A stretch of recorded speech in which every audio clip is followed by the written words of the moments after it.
Pour commencer, nous allons réviser un peu ce qu'on avait fait avant les vacances parce que je pense que vous l'avez un petit peu oublié, ce qui est normal.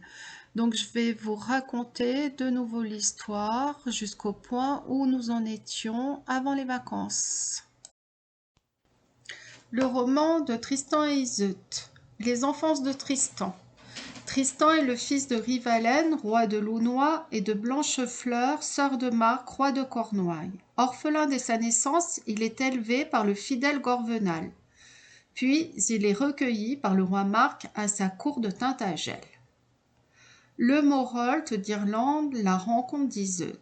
Le Morholt, un chevalier géant, frère de la reine d'Irlande, réclame tous les 4 ans à la Cornouaille 300 garçons et 300 jeunes filles promises à l'esclavage. Tristan tue le Morholt, mais il a été blessé par l'arme empoisonnée du monstre et un fragment de son épée est resté dans son crâne. Les plaies de Tristan s'enveniment et dégagent une puanteur insoutenable. Il prend la mer seul dans une barque, espérant trouver une mort libératrice ou une guérison inespérée. La barque accoste en Irlande. Tristan est recueilli et soigné par la reine et sa fille, Iseut la blonde. Craignant d'être connu comme le meurtrier du Morholt, oncle d'Iseut, il se fait passer pour un jongleur, puis une fois guéri, il retourne auprès du roi Marc. Les barons, jaloux de Tristan, pressent le roi de se marier et d'avoir un héritier. Ce dernier, pour retarder l'échéance, déclare qu'il épousera la femme dont un cheveu d'or a été déposé par 2 hirondelles sur sa fenêtre. Tristan, se souvenant d'Iseut la blonde, se rend en Irlande pour aller la chercher. Le combat contre le dragon, le filtre. Il se trouve que le roi d'Irlande a promis la main de sa fille Iseut à celui qui tuerait un dragon qui terrorise le pays. Tristan, déguisé en marchand, terrasse le monstre mais s'évanouit car la langue du dragon est empoisonnée et dégage des vapeurs nocives. Iseut, sans le reconnaître, le soigne une nouvelle fois avec ses herbes magiques. Elle admire sa beauté, mais en nettoyant ses armes, elle découvre la brèche dans son épée, la compare au fragment extrait du crâne de son oncle le Morholt et comprend que c'est Tristan qui en est le meurtrier. Elle se jette sur lui avec l'épée, mais Tristan la convainc de l'épargner. Il lui révèle ensuite qu'il l'a conquise non pour lui-même, mais pour le roi Marc. La mère d'Iseut, soucieuse du bonheur du couple, confie à la servante Brangien un philtre magique qu'elle devra donner aux nouveaux époux. Dès qu'ils le boiront, ils seront pris l'un pour l'autre d'un fol amour et rien ne pourra les désunir. Or, sur le bateau qui conduit Tristan et Iseut en Cornouailles, une servante, par erreur, donne à boire le philtre d'amour aux jeunes gens. Les effets s'en font ressentir aussitôt. Tristan et Iseut deviennent amants. La forêt du Mauroy. Iseut est devenue la femme du roi Marc et vit en cachette sa passion avec Tristan. Mais bientôt les barons, jaloux, dénoncent les amants au roi qui les condamne à mort. Tristan s'échappe pendant qu'on le conduit au supplice. Il entre dans une chapelle, ouvre une fenêtre et saute de la falaise. Puis il va sauver Iseut, livrée par le roi Marc aux lépreux. Les amants se réfugient alors dans la forêt du Mauroy. Ils y mènent une vie d'amour et d'errance. Un jour, Tristan s'endort tout habillé auprès d'Iseut, après avoir déposé son épée entre elle et lui. Le roi Marc, à leur recherche, les surprend dans leur sommeil, les épargne et laisse plusieurs indices de son passage. Son gant d'hermine, son anneau qu'il échange avec celui d'Iseut, son épée qu'il échange avec celle de son neveu.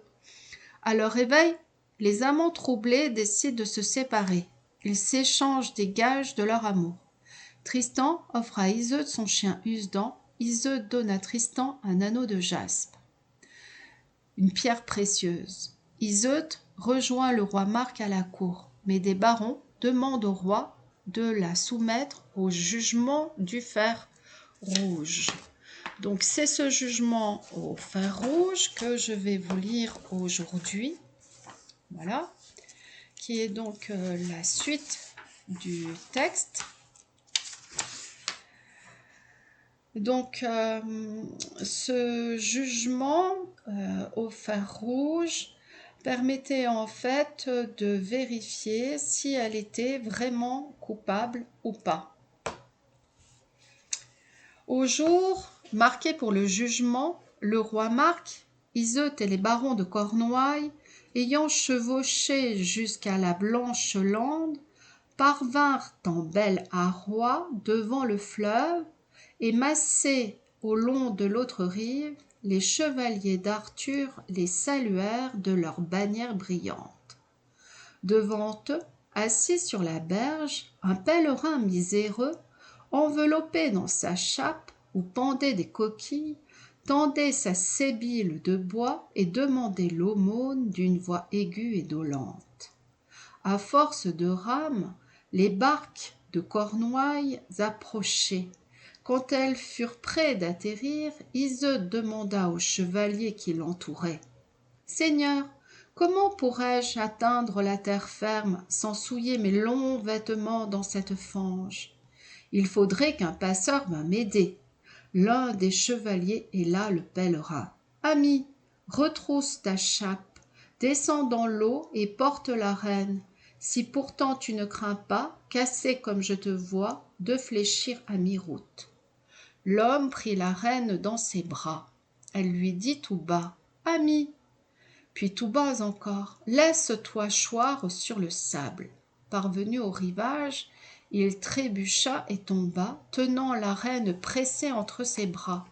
Écuyers et mariniers, saisissant les rames et les gaffes, pourchassaient le pauvre air.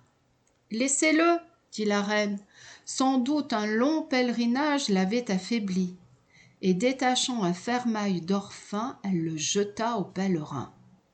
Devant le pavillon d'Arthur, un riche drap de soie de Nicée était étendu sur l'herbe verte, et les reliques des saints, retirées des écrins et des chasses, y étaient déjà disposées. Monseigneur Gauvin, Giroflée qu'est le sénéchal, les gardait. La reine, ayant supplié Dieu, retira les joyaux de son cou et de ses mains et les donna au pauvre mendiant. Elle détacha son manteau de pourpre et sa guimpe fine et les donna. Elle donna son chintz et son bliot et ses chaussures enrichies de pierreries. Elle garda seulement sur son corps une tunique sans manches, et les bras et les pieds nus s'avança devant les deux rois. Alentour, les barons la contemplaient en silence et pleuraient. Près des reliques brûlait un brasier. Tremblante, elle étendit la main droite vers les ossements des saints et dit: « Roi de l'Ogre, et vous, roi de Cornouailles, et vous, sire Gauvin, sire Quay, sire Giroflée, et vous tous qui serez mes garants, par ces corps saints et par tous les corps saints qui sont en ce monde. Je jure que jamais un homme né de femme ne m'a tenu entre ses bras, hormis le roi Marc, mon seigneur, et le pauvre pèlerin qui tout à l'heure s'est laissé choir à vos yeux. Roi Marc, ce serment vous convient-il? Oui, reine, et que Dieu manifeste son vrai jugement. Amen, dit Iseut.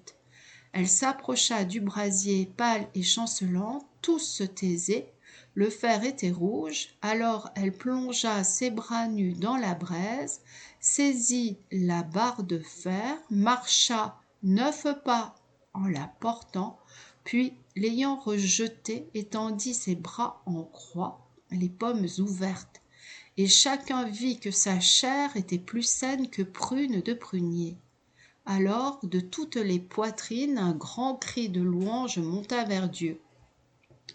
Le roman de Tristan et Iseut, XIIe siècle, chapitre 12, traduit de l'ancien français et adapté par Joseph Bédier, édition 10-18, 1981.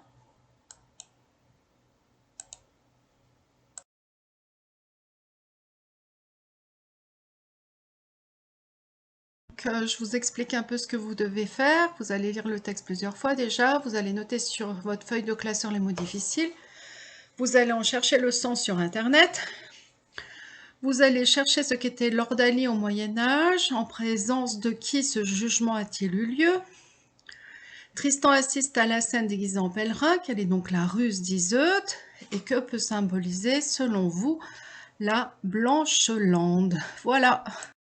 Je vais vous proposer ici quelques éléments de réponse, notamment concernant l'épreuve de l'ordalie, qui revêt en fait un caractère tout à fait merveilleux. On pourra parler de merveilleux chrétien. En effet, Tristan et Iseut sont coupables d'adultère. Et au Moyen-Âge, évidemment, c'est un péché grave, hein. Alors, la femme adultère pouvait se purifier en trouvant un champion qui allait se livrer pour elle à un duel. Elle disposait d'une autre manière finalement de se purifier, c'était l'épreuve de l'ordalie par le fer rouge. Qu'est-ce que l'ordalie? En fait, c'est un jugement, mais un jugement qui viendrait de Dieu. Si Dieu accomplit un miracle, c'est-à-dire si le feu ne brûle pas la peau, on considère alors que la femme est innocente. Donc on voit évidemment ici que c'est Dieu qui se manifeste dans cet épisode par un signe, et cela est très caractéristique du merveilleux chrétien. Donc vous voyez ici que ce jugement se fait en présence du roi Arthur et de sa prestigieuse cour. Évidemment, cela fait référence à un absolu de justice et de courtoisie. Ce jugement revêt donc un caractère solennel et incontestable. Dans ce paragraphe, vous voyez que Iseut fait preuve de ruse puisque le pèlerin qui la porte n'est autre que Tristan lui-même. Évidemment, ici, cette Blanche-Lande est un symbole de pureté, pureté et clarté retrouvée par Iseut à la fin de cet épisode. Donc pour finir aujourd'hui, je vais vous demander de mettre la vidéo sur pause et de recopier sur votre classeur à la suite de la recherche des mots difficiles et des réponses que vous avez trouvées aux questions que je vous ai données. Ce petit texte, voilà, qui résume ce que nous avons vu. Bon courage à tous et merci pour votre écoute.